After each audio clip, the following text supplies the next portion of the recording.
សួរលោកគ្រូក៏ដូចជាសួស្តីអ្នកទាំងអស់គ្នាថ្ងៃនេះខ្ញុំមកបង្ហាញអំពីការ install ទៅលើ server Nginx ឬក៏ install ទៅលើ Nginx ចឹងហើយក្នុងការធ្វើនេះដែរដែលខ្ញុំទាំងអស់ខ្ញុំមាន5 step ដែលជាដំបូងខ្ញុំ install ទៅលើ Nginx ហ្នឹងហើយបន្ទាប់មកយើងធ្វើការ enable លើវាដើម្បីបើកឲ្យប្រើប្រាស់បន្ទាប់មកយើងធ្វើការ check ដែលខ្ញុំទាំងអស់មាន5 step ដូចខ្ញុំនិយាយហ្នឹងចឹង step ទី1យើង install step ទី2យើងបើកឲ្យប្រើបាន step ទី3យើងធ្វើការ check និង step ទី4គឺយើង upload HTML file មួយដែលយើងទៅ hosting ចឹងហើយនិង step ទី5បន្ទាប់ពីយើងធ្វើការ upload មកយើងធ្វើការ reload ដើម្បីឲ្យវាដំណើរការចឹងហើយក្នុងវិធីទី1ខ្ញុំនឹងប្រាប់អ្នកទាំងអស់គ្នាអំពីការ install ទៅលើ Nginx ចឹងហើយចឹងក្នុងការ install ហ្នឹងខ្ញុំធ្វើការ run លើ Gitbash ដែលយើងប្រើជាមួយនឹង AWS នេះខ្ញុំ login ហើយខ្ញុំlogin ចឹងខ្ញុំធ្វើការ remote ទៅកាន់ប្រើទៅលើ Gitbash អញ្ចឹងដែល comment ទី1ដែល step ទី1យើងធ្វើការ install ទៅលើ Nginx ហ្នឹងហើយចឹងធ្វើការអ្វី comment តាមខ្ញុំមកគឺ sudo apt install Nginx ហើយ /y ដោយសារតែខ្ញុំធ្លាប់ install ហើយអញ្ចឹងខ្ញុំអត់ចាំយូរឲ្យវាមក plate បានដោយសារតែខ្ញុំធ្លាប់ install ហើយអញ្ចឹងបន្ទាប់ពីធ្វើការ step ទី1ហើយយើងធ្វើការ enable ដើម្បីប្រើប្រាស់វាដែលក្នុង comment ដែលយើង enable ប្រើប្រាស់វាគឺ sudo c systemctl មានថា system control system ctl enable លើ Nginx ហ្នឹងមក enable សេខុសអត់ទេ enable Nginx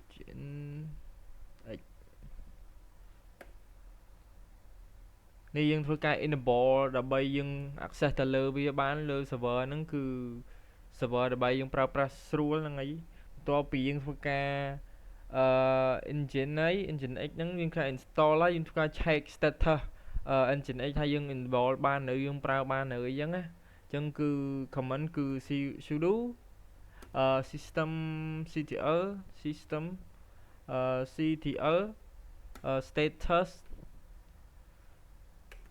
រៀង slow តិចអ្នកនរគ្នា status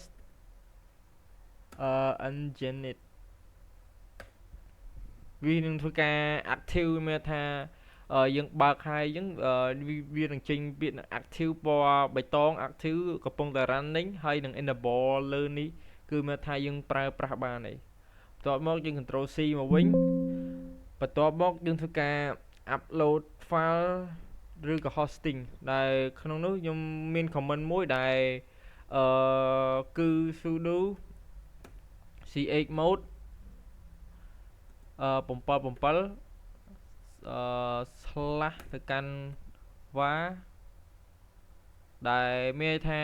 77ហ្នឹង73ដងហ្នឹងគឺទាំង owner ឬក៏អ្នកក៏បានដែរដែលយើងមានសិទ្ធទៅលើ access ឬក៏ write file ឬក៏ delete file អីទៅលើ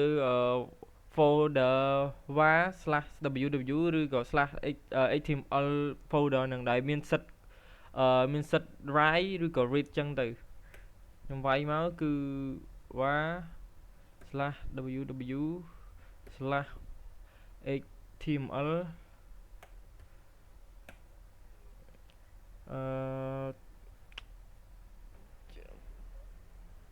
ហ្នឹងហើយបន្ទាប់មកពីយើងធ្វើការ permission ដែលដាក់សិទ្ធឲ្យ owner ឬក៏អ្នកផ្សេងចូលបានគឺ read write និង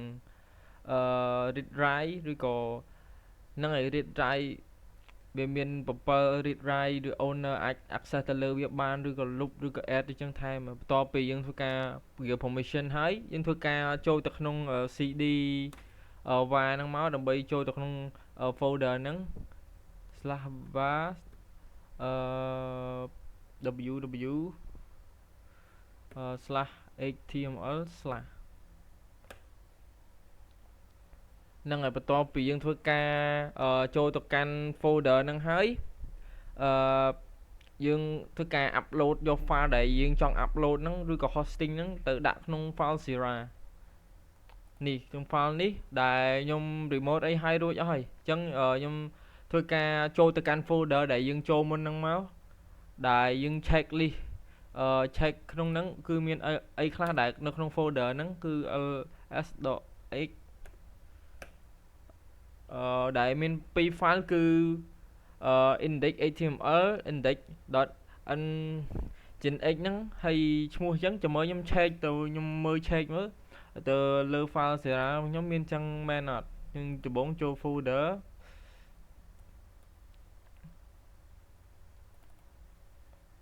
template via miền file cho ra ấn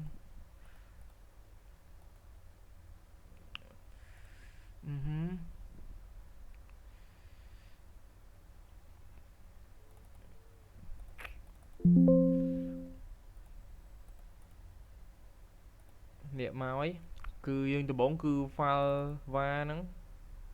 rồi mình cho từ căn ww nắng hay html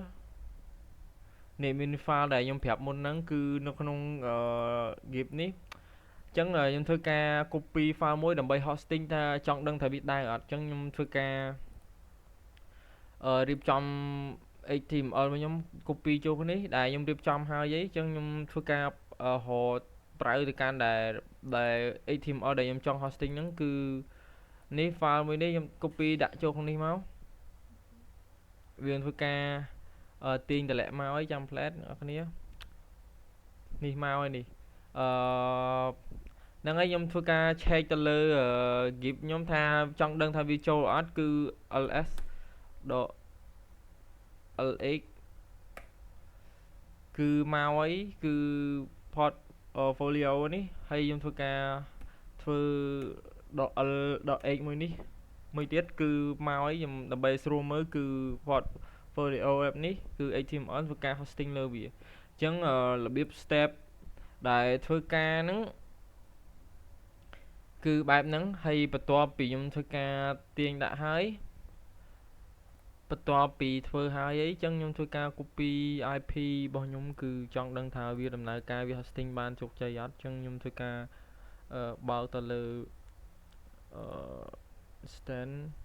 nhung tờ họ IP bao nhung cứ IP4 นี่คือ IP4 ខ្ញុំចង់ដឹងថាវាយើង hosting នឹងជោគជ័យអត់ចឹងធ្វើការបោកទៅលើ browser មកតបមកធ្វើការដាក់ local កន្លែងនេះគឺអត់មាន S ទេអ្នកនរគ្នាគឺដាក់ប៉ុណ្្នឹងមកគឺចង់ដឹង website របស់ខ្ញុំដែលវាជាប់ជាមួយអាចាស់ចឹងអានេះអាចាស់របស់ខ្ញុំ hosting ចឹងវាដើរអីនឹងដោយសារតែនេះ slash ទៅបោះអាចាស់របស់ខ្ញុំគឺ static learning ចឹងខ្ញុំ slash ទៅកាន់ទៅកាន់បោះនេះបោះខ្ញុំមុនហ្នឹងគឺ template គឺ port photo នេះខ្ញុំ copy link មកហើយខ្ញុំ pass ចូលតែថ្មីចង់ដឹងថាវាដើរអត់ disconnect ទៅអត់អី control C មកខ្ញុំ slash ទៅហៅវា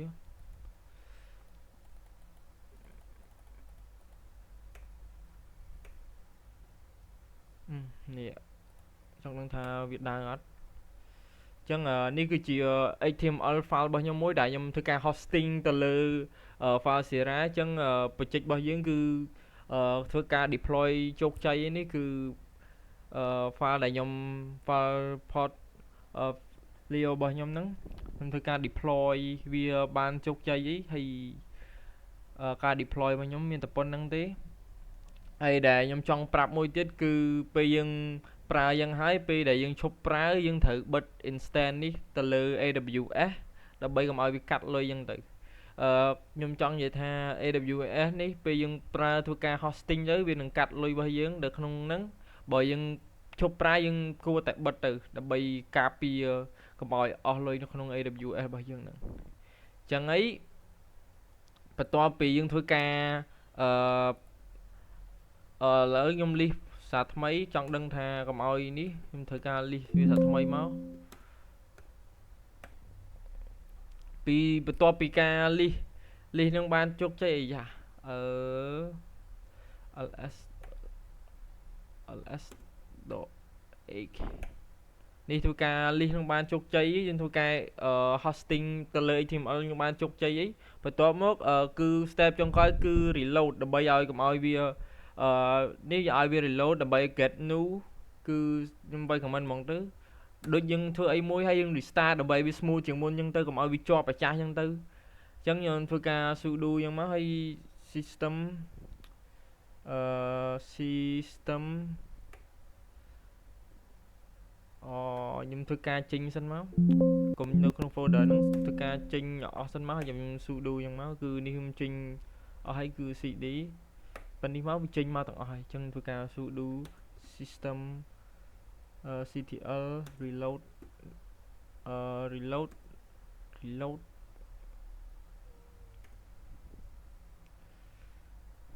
nginx គឺនឹងឲ្យបន្ទាប់ពីយើង reload ហើយអញ្ចឹងវីដេអូរបស់ខ្ញុំគឺមានតែប៉ុណ្្នឹងដែរគឺមានតែប៉ុណ្្នឹងទេគឺខ្ញុំប្រាប់អ្នកនរគ្នាអំពីការ hosting HTML file មួយហើយទៅលើដែលខ្ញុំ use AWS ជាមួយនឹង file Sera នេះដើម្បី hosting អញ្ចឹងទៅហើយអ្នកនរគ្នាបន្ទាប់ពីធ្វើការ hosting ហើយអ្នកដំបងនឹងជួបរឿងមួយគឺវាអត់ success លើការ hosting ហ្នឹងឯងខ្ញុំប្រាប់ពីវិធីមួយទៀតគឺយើងធ្វើការចូលទៅកាន់ security ហើយបន្ទាប់មកយើងចុច